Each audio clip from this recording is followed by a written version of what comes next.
It never fails to amaze me, the hypocrisy, the astounding amount of hypocrisy from the left. So let me get this straight.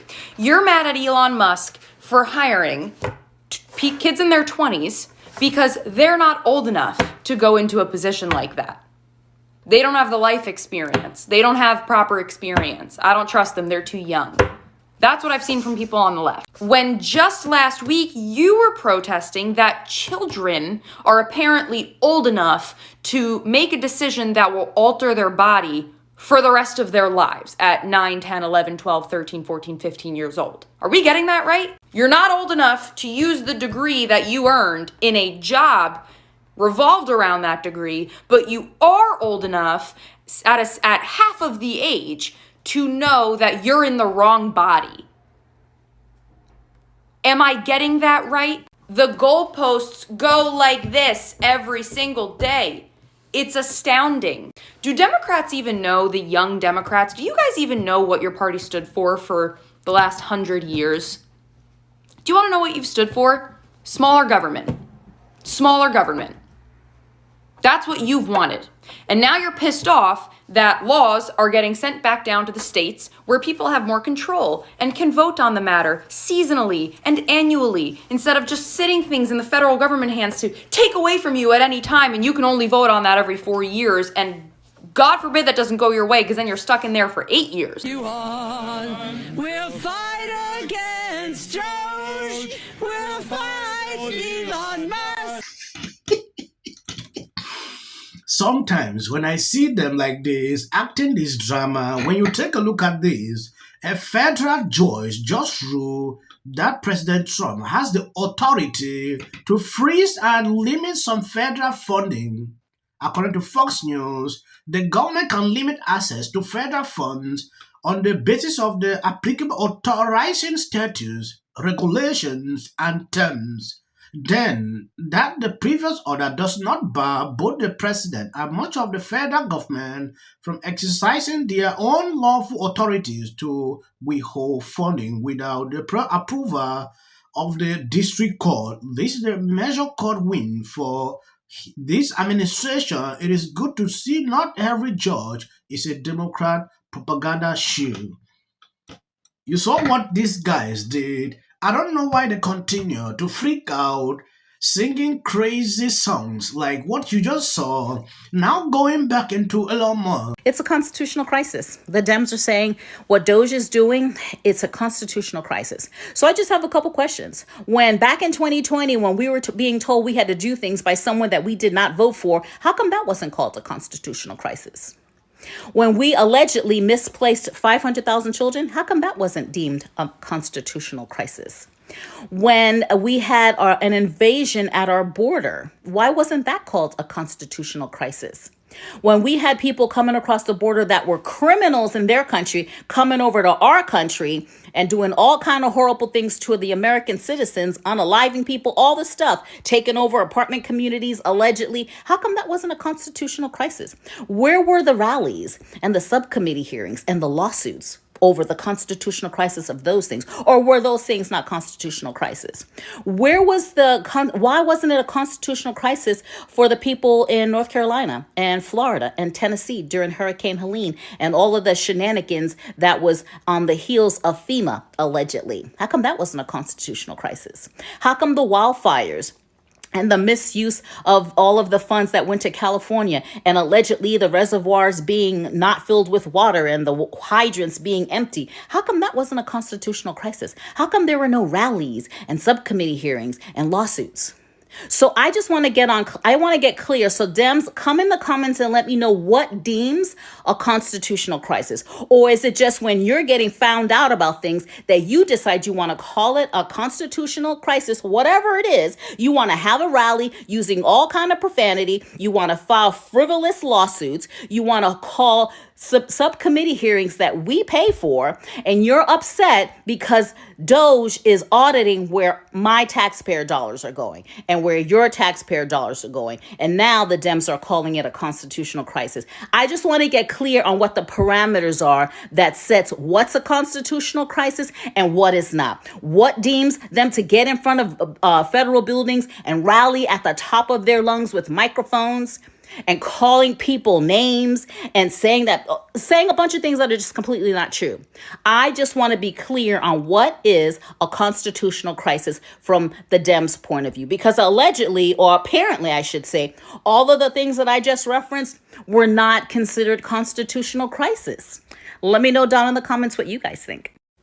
It's a constitutional crisis. The Dems are saying, how come the wildfires and the misuse of all of the funds that went to California, and allegedly the reservoirs being not filled with water and the hydrants being empty, how come that wasn't a constitutional crisis? How come there were no rallies and subcommittee hearings and lawsuits?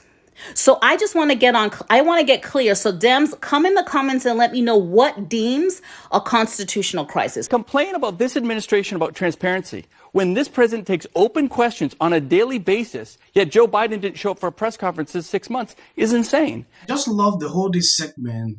I don't usually watch CNN, but the whole this video is on point. Sonia is saying the truth. Biden was not taking questions, and this same CNN, this same journalist used to stand up and show they will protect him like there's a lot of transparency. Trump take questions. He doesn't even select.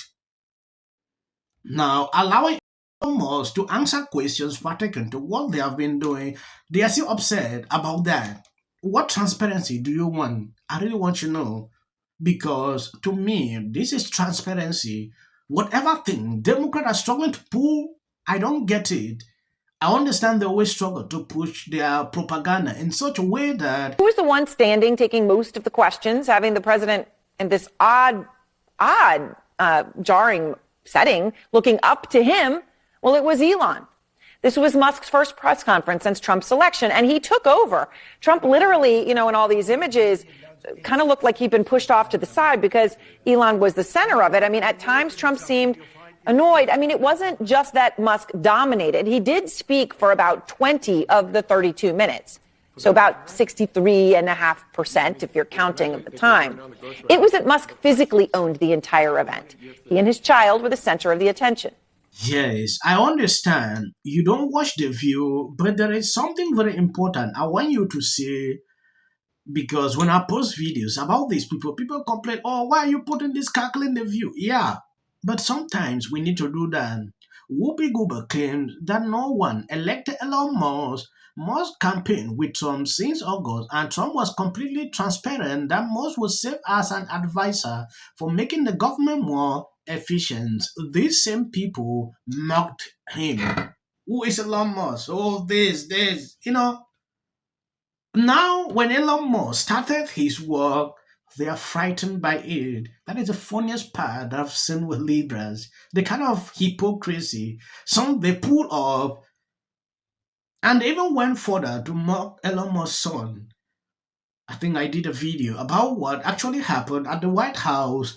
Some liberal media came out to say, oh, Trump was just sitting one side. Oh, Elon Musk acted as the president. Oh, he was so...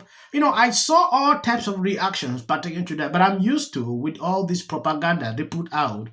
So when I see things like this, I don't even bother because I know the gymnastics. For 2 weeks, we heard this idea that they spent $50 million on condoms in Gaza. Right. It's not even Gaza in the Middle East. It's Gaza in Mozambique. They didn't even know that. And the number was wrong, too. And then he goes on, Elon Musk goes on and said, well, I made a mistake. Meanwhile, you perpetuated the lie for the past 2 weeks, just like they did about these Haitians eating cats and dogs. Lies, and more lies, and then it goes out there. I'm going to say, you want to cut something? Cut some of the stuff you're taking out. Because, I get that there's fat everywhere, and yes, we'd all like to see less of it. But what you're doing is a lot more than just cutting fat. You're giving people information that they should not have because they're not the people whose information it is. Yeah. What is really rich to me, again, is that he is not elected, and he is talking about our American democracy. A man who grew up in South Africa during the apartheid era, benefited from apartheid, and apartheid is the very antithesis to our American democracy, because in South Africa today, there is, let's see, 81% of South Africans' population are black Africans, yet only 4% of those black Africans own the land. So this is this is the person that's supposed to be teaching us about democracy. Well, and the main thing he leaned into was he kept saying, this is all public record. Yes, you might be wondering why she is bringing up this topic about South Africa. Recently, Trump sanctioned South Africa because of this, because they are taking away lands from white people. It is crazy. They recently passed a bill, and I think I'm going to do a full segment about this so you can see exactly what is happening. Elon Musk has been, really against what is happening in South Africa. They will say, oh, they should take away, they should cut, they should do this to white people. I have seen politicians in this location doing that. It should not be happening in 2025. That is gross. Let me not even mention it on this video. Thank you guys for always being there, sharing out my videos. I don't want to make it long. If you see clips behind here, this is for the algorithm. Someone asked me, is it helping your channel? Yes, it is helping the channel. If it was not helping, I would not put. Mind-boggling that he would be shutting down PEPFAR. A bully and a thug who's the president of the United States, U.S., it's everywhere. There is a lot of waste, fraud, and abuse within a system. Audits. A chance to see what happens when you take a business approach to the government in the White House. We're seeing right now with this whole USAID thing, where they're uncovering massive amounts of corruption. And also, I got to say, don't you agree? I totally agree. Essential. Early on, immediately. She's probably been put in there because, according to Donald Trump, she's a 10. To her. The EU does not treat the U.S. fairly on trade, and that he has some big complaints. Is that true? Right? And it doesn't mean that we should sit and pretend that it's suddenly okay, that this new presidency is just going to keep on keeping on. That is not the case. And awful things have happened. So and sparks move things. And it doesn't matter how much water you have. Future president and his gag are somebody in policy. The city of the Pacific Palisades is burning. And, I flew here last night. I was on a plane. You getting water to areas that need... He's been trained his whole life to do. What do we do? Right now, you're looking history. Remember it. As a country about James. Yeah, and then I think all our tax dollars probably went for Gavin's hair gel. I don't know. Jim Jordan. Josh Green, the governor.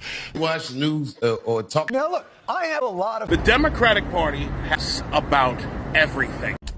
The next department that appears to be on the chopping block is the Department of Education. Just earlier today, the biggest loser on Team Chiefs, literally right next to us was Taylor Swift. And then to the left was Donald Trump. Those are boos.